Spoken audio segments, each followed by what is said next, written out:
Hello again, friends, and welcome on into the Week 11 installment of Dak Watch. Each week, I will dive into the play from Dallas Cowboys quarterback Dak Prescott for the fine folks over at Blogging the Boys. And it's been a roller coaster couple of weeks here at Dak Watch.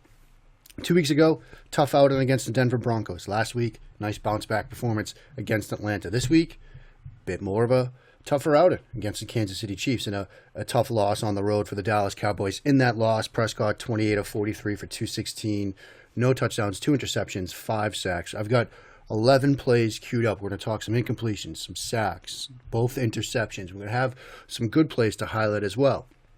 As we do each week here at Dak Watch, we work through these plays chronologically. This is the first play we're going to look at, a 3rd and 14. There's going to be a lot of third down plays here, and that kind of told the story Sunday against the Chiefs. But this is a 3rd and 14, 3rd and long situation, and I kid you not, friends, I don't think it takes a lot of football watching experience to know that when you snap the football and your right tackle and your left tackle are kind of frozen on 3rd and 14, life's going to be a little bit difficult. But this play's kind of a mess from jump, right? Ball's snapped. It's on its way back to Prescott. You got your right tackle looking back and your left tackle and your left guard kind of frozen. That's not a good starting point. You'll see how this plays out. Prescott really doesn't have a chance. And the ball is going the other way. It's unfortunate, too, because it's a nice little route concept that they dial up here. Kellen Moore dials up. Little divide concept where you get route breaking to the outside, miss route breaking to the inside. But it's 3rd and 14. And this route is going to take some time to develop, so you need time to get this off. Prescott doesn't get it. Frank Clark comes untouched. Chris Jones as well. And you get the fumble and the sack going the other way. You'll see it from the end zone angle here again. Ball is snapped. Right tackle and left tackle, they're not moving. Left tackle tries to recover here, but you've got unblocked Frank Clark. You've got Chris Jones on the interior. You've got right tackle sort of out-leveraged here as well. And Prescott tries to step up, but this is a slow developing concept because it's 3rd and 14. You got to push the ball downfield, and you don't have the time to get it blocked up, and you're going the other way. Next play. Again, another 3rd and 5. This will be a theme. But this is a very good play from Prescott. Why? Here. He wants to throw this route. CeeDee Lamb versus Fenton. He wants to throw the vertical.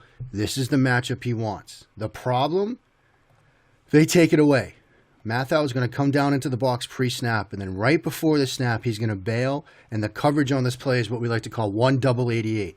It is a true double on CeeDee Lamb. He's going to run with this as well. Lamb goes vertical, and you've got a true double on him with the corner and the safety. That's where Prescott wants to go. He can't. So he comes back, and he'll end up extending this play, and he's going to hit Gallup on the crosser here in a scramble drill situation. So again, watch Mathau here. Walks down into the box. Prescott's thinking, okay, motion, guys following, man coverage. That's the matchup I want. Opens to the left, and right now you see Mathau bailing with it. That's a true double. Step around the pressure, roll to the left, get to plan B, move the chains. Really nice play. Again, you'll see it from the end zone angle. Prescott really wants to go left here. That's the matchup he wants, right? Opens to it, sees the true double. Okay, now I've got pressure. I've got to extend. Scramble drill. Perfect throw on the move. Again, 3rd and 5 now. This is a play that Aikman talked about. Nate Tice was tweeting about this as well. You get 0 blitz. You'll have sort of a stop route here. Vertical. This comes to the middle of the field. Stop route here, which he ends up throwing. 0 blitz. Ideal world, Lamb's going to be open, no middle of the field safety, and you can hit that. He doesn't have the time to do it, so he comes to, on this concept, his outlet, which is this stop route. But you get unblocked defender off the edge, hits his arm, pass flutters to the inside, and it's knocked away, almost intercepted. Again, in an ideal world, Prescott has the opportunity to hit this route from Lamb because you can see he's pointing it out. He's going to get across his face, and there's nobody here. But because of the 0 blitz and the free rusher, he has to come quicker to his outlet route, which is the stop route. His arm gets hit. Pass falls incomplete. Look at it from the end zone angle here.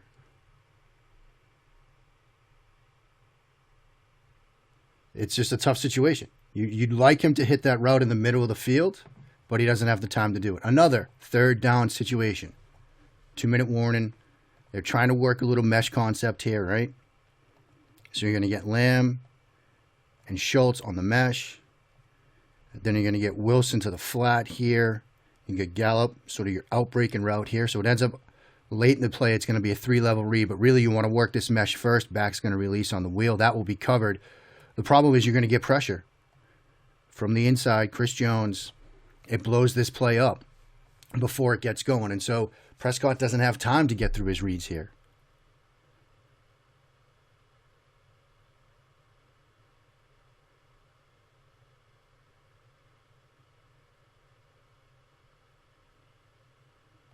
See, he's hit his drop depth, and you're already in survival mode. You got Chris Jones here. There's your mesh. That's kind of taken away. Maybe you can flip your eyes here and get Wilson in the flat, but because you get the interior pressure, you've got to try to flush and make something happen, and he ends up running out of time, running out of real estate, and the punt team comes on the field. Again, the end zone angle, look out of it. Since they've kicked Chris Jones inside, this has been a better Chiefs defense. You get the bull rush, and he runs out of room. But still, there's an opportunity to get points before the half. You get the ball back, 16-3. You got a big deficit, but you're at the plus 28. Clock is running. 31 seconds and counting left in the first half. You have an opportunity here to come away with points. And yes, this is the interception before halftime. You get vertical releases on the outside here, vertical release here, get an in-breaking route to the middle of the field, and then Lamb versus Ward. That's the matchup he wants to take. You know, again, Lamb, this is your guy. You wanted to target him early on a vertical route. They ran a true double against him with Mathau coming over. Here, it's just man coverage, single coverage. This is the route that he wants to throw. This is his guy that he wants to target for a big play before the half. Just kind of leaves the throw to the inside. Ward is in perfect position, plays it well. Lamb can't get through the body.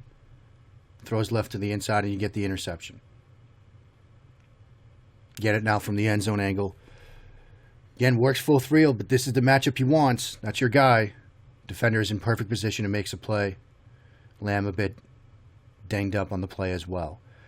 Another third down now. We're into the third quarter. And this is actually a pretty good play from Prescott as I rustle through my papers here, my notes. I work old school pen and paper, kids.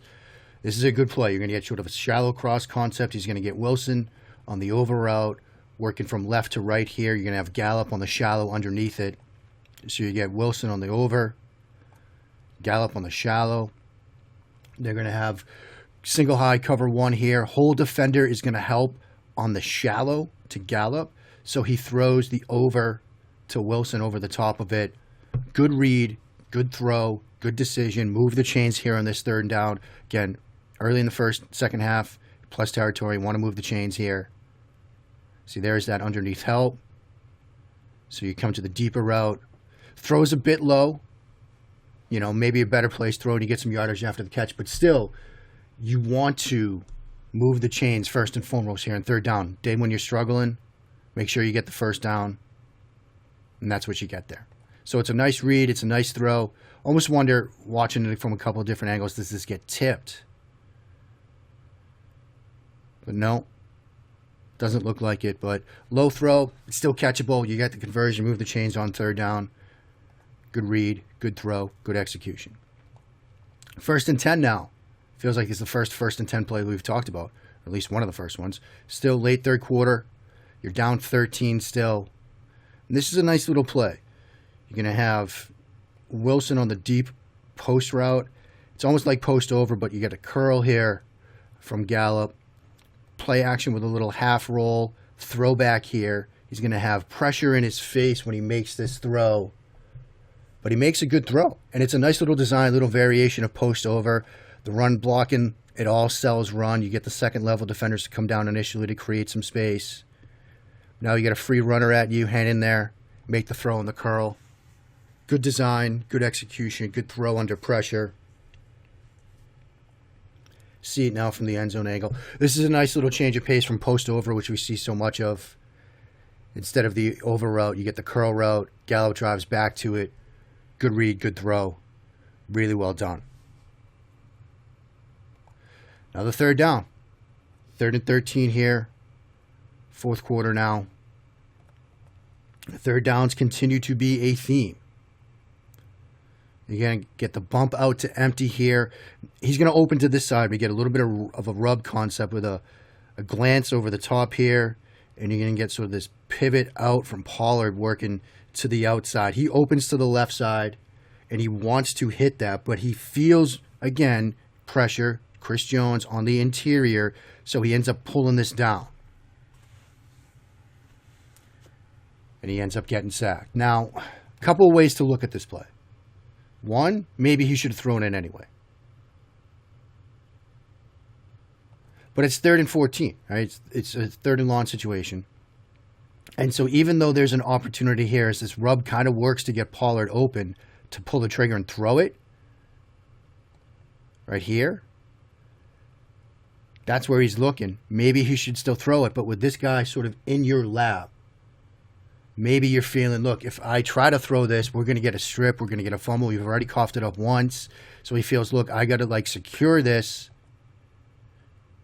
and you get the sack. Again, Chris Jones was a problem all afternoon.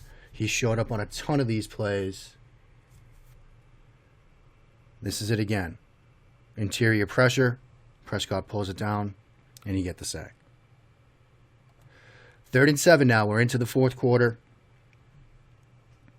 Concept we're going to run here. 3rd and 7, so you're going to get a post route here.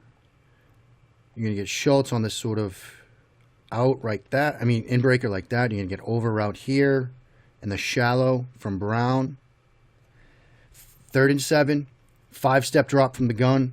You'll see when he hits and climbs, there's not many options here. Not many options. Now, good job here with the cadence, right? Good use of the cadence for information. He uses the hard count here. And you see, okay, you see him sort of flinch, but nothing really happening. So he's got a good idea, okay, might be the game that they're playing up front, so we've got some time to sort of reset the protection here, make sure we're all on the same page. So good use of cadence from Prescott to get some information before the snap. You see how Brown sort of slides in, gives him a little bit of a better path on the shallow. But see, he's hit his drop depth now, and because of edge pressure, he already has to start climbing. Not too many options for him right now. Maybe you throw Brown on the shallow, but it's 3rd and 7. You're looking for a bit more. Tries to climb, but there's nowhere to go with it. There's nowhere to go with it. There's good coverage in the secondary, and you get another sack on 3rd down. You get it from the end zone angle again. Really good job. Pre-snap, tries to make something happen, but there's really not anywhere to go with the football.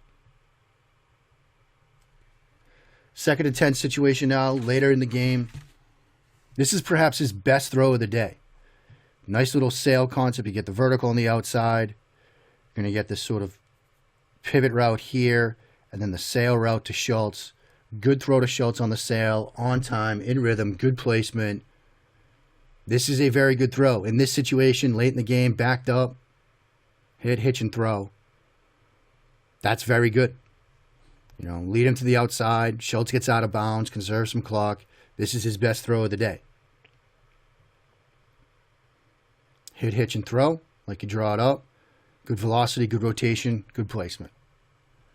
Last play we're going to look at, this is the last interception. 1st and 10, 121 and counting. 4th quarter, plus 20. He's going to try to throw the safety splitter. You're going to get a rotation to a too-high look. That's the route you want. You get the look you want to throw this against. Get an opportunity here to get points and make something happen. You see they start dropping into the too-high look. That's what you want to throw. Ball just gets tipped. You know, this is the one you want to hit. And Prescott makes the right read. Ball just gets tipped at the line. Hit, hitch, and throw. Defender just makes a really good play. Gets his fingertips on it. This is there. This is there for 6. You know, and we see it from the end zone angle. You know, because of the way that gets tipped, it's hard to tell if the placement was off, if it might have been behind the receiver.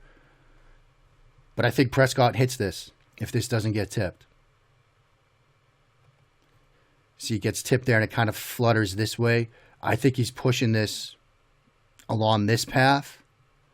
But because of the way it gets tipped, it kind of flutters this way. So it ends up looking like, oh, that's going to be behind him anyway. But I think he's leading him right here between the H and the I in the end zone. And this is going to be 6. Defender just makes a good play to tip it. And you get the missed opportunity. So that's a look at Prescott against the Chiefs. A lot of sacks, a lot of interior pressure, a lot of stuff that he had to deal with. You know, he tried to make some plays happen. Some good moments in scramble draw situations.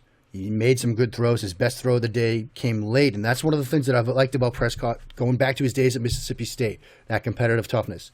His junior year against Alabama, he had an opportunity to beat Alabama, but he kept battling in that game.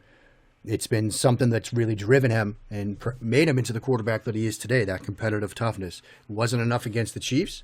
It still might be enough to win the NFC, though.